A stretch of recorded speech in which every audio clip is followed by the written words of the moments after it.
Now, to begin with, I'm just reminded of a story which I'll tell you, because you all are tomorrow's professional HR managers. एक गधा था,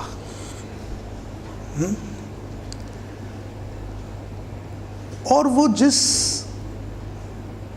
धोबी का गधा था, वो धोबी अपने गधे को लेकर एक जगह से दूसरे जगह जा रहा था। रास्ते में उसे एक तालाब दिखा, तो उसने सोचा कि बड़ी लंबी जर्नी है, थोड़ा तालाब में नहा लिया जाए, फ्रेश हो लिया जाए। पर प्रॉब्लम ये थी कि गधे को बांधे कहाँ। तो जब उसने नज़र दौड़ाई तो उसे एक साधु दिखाई दिया जो वहीं पेड़ के नीचे बैठा था। उसने उस साधु से रिक्वेस्ट की कि हे साधु महाराज, मैं जब तक नहा धो लूँ तब तक क्या आप मेरे गधे को ध्यान रखेंगे? साधु बोला, क्यों, गधे को बांध दो। बोला, साहब मेरे पास रस्सी नहीं है।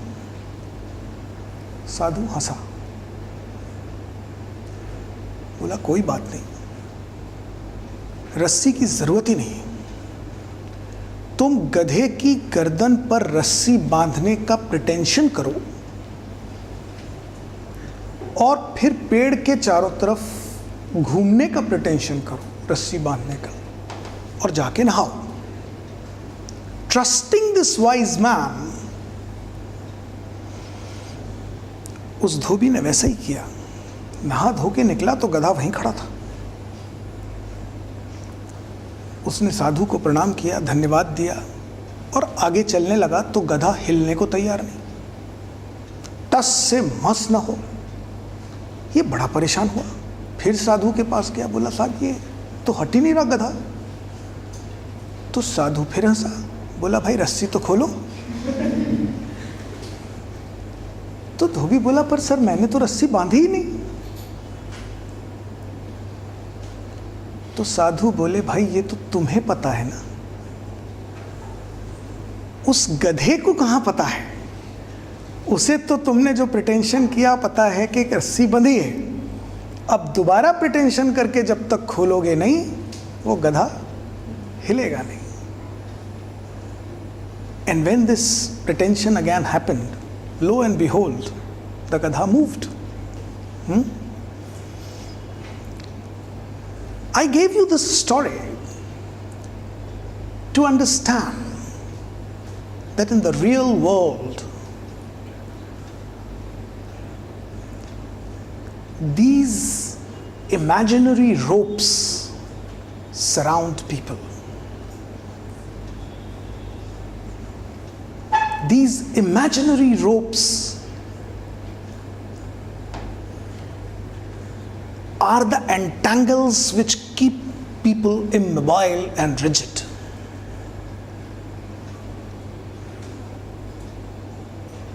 Now, the tomorrow's professional that you are going to be, you must have that intelligence of that wise sage. How to use that rope when you want that donkey to stand still, and how to loosen that rope when you want that donkey to move. And remember, in the professional life tomorrow you would find that the whole game is that of rigidity and flexibility. It's your expertise where to be rigid and when to be flexible. Because as HR professionals, you have to do primarily a balancing job where one side is the corporate sector the other side is the labor. Right? And you must be seen as a person who's to be trusted by both the sectors. You must be trusted by the corporate sector, and you must also be trusted by the labor. And unless you have that personality, you will not be able to cultivate that amount of flexibility and rigidity. It's the whole game plan of that. World Bank report of 2008 has stated that Indian labor laws are the most restrictive and complex laws of the world. They're the most complex. And trust me, we as lawyers have a Herculean job to handle these labor law matters. It becomes extremely difficult, more so when you are defending a corporate against a labor law, against a labor sector or a litigation. It's slightly easier when you are defending labor against corporate. Because to tell you the truth about Indian laws, the L of law in India is slightly tilted towards two more L's. One L of labor, the other L of ladies. And that is why when I get an opportunity to defend laborers, or if I get an opportunity to defend a lady, I have a very good night's sleep. But if the thing is opposite, I toil hard throughout the night, because I know that it's a difficult job first to bring the court to the neutral point, because it's already tilted in favor of the labor and ladies. Once we bring them to neutral, then I have to convince them to shift to my side. Right? Now basically,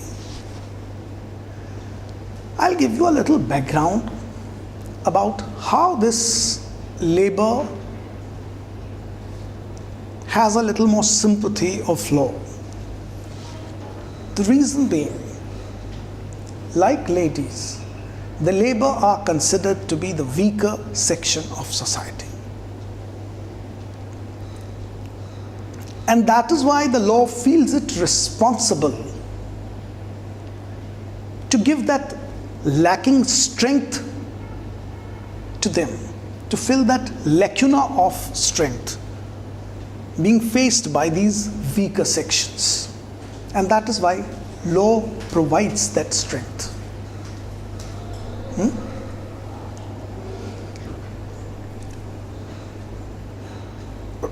If you see the advent of labor or labor rights and then labor laws, it dates back to 200 years of history. Because the very concept of labor having some right came only after the industrial evolution, which began in Europe almost in 18th century. Prior to that, we used to have slaves. There was no concept of labor being treated as humans. It's only after industrial revolution, where agrarian worker started moving from rural areas to urban areas to work into industries, because the industrial revolution has covered the larger area than farming. And that's why you find Karl Marx and all, who began with labor reforms, labor rights, which was further taken by Lenin in Russia, and so many other influential leaders across the world. But as far as India is concerned,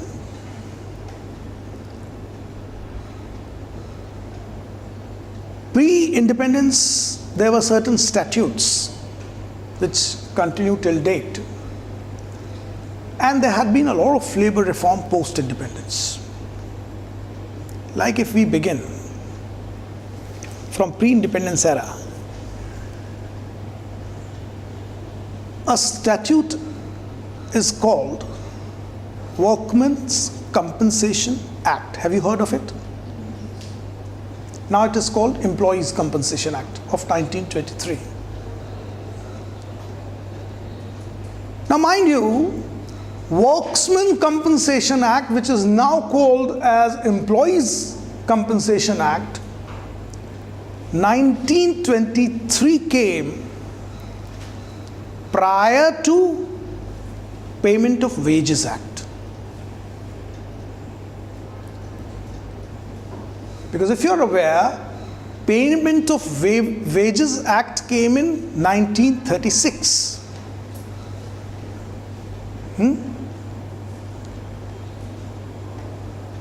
बात समझिए, wages मिलेंगे कि नहीं मिलेंगे ये बाद में तय करेंगे, पर भाई अगर आपका कोई लेबर है जो आपकी सेवा कर रहा है और आपके नौकरी के दौरान उसे चोट लग गई, इंजरी हो गई, डिजीज हो गई, तो भैया उसे कंपनसेट तो करो। वेजेस दो या नहीं दो ये तो बाद में देखेंगे। तो ये बहुत बड़ा वेलफेयर कि उसे कम से कम कंपनसेट कर दो, तुम्हारी सेवा के दौरान उसे चोट लग गई या उसे बीमारी हो गई। So Workmen's Compensation Act came in 1923 and it took more than 13 years to bring Payment of Wages Act, which ensured that if you are employing a labor, you must pay him wages. So that is why Payment of Wages Act came in 1936. Again, a big, magnanimous, generous act, जो कह रहा है कि wages दो भाई, slavery नहीं, labour है, काम लो तो पैसा दो।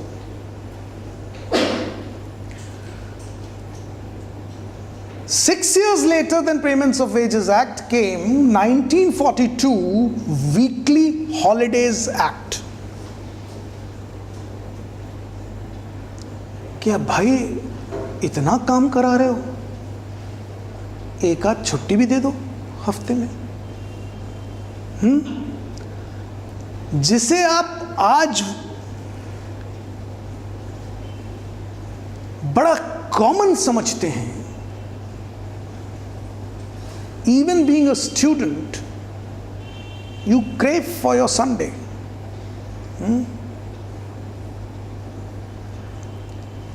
अब तो सैटरडे भी डिमांड करने लगे। ये 1942 के पहले अनहर्ड था for labor. When this statute came, Weekly Holidays Act of 1942.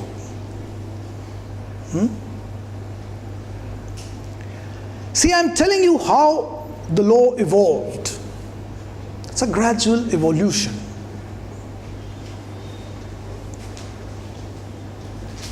Post-independence, definitely there was a lot of statute which was brought. Like in 1948, for the first time, the need was felt that the labor must be insured. And that is why ESIC Act of 1948 was introduced. Employees State Insurance Act, 1948.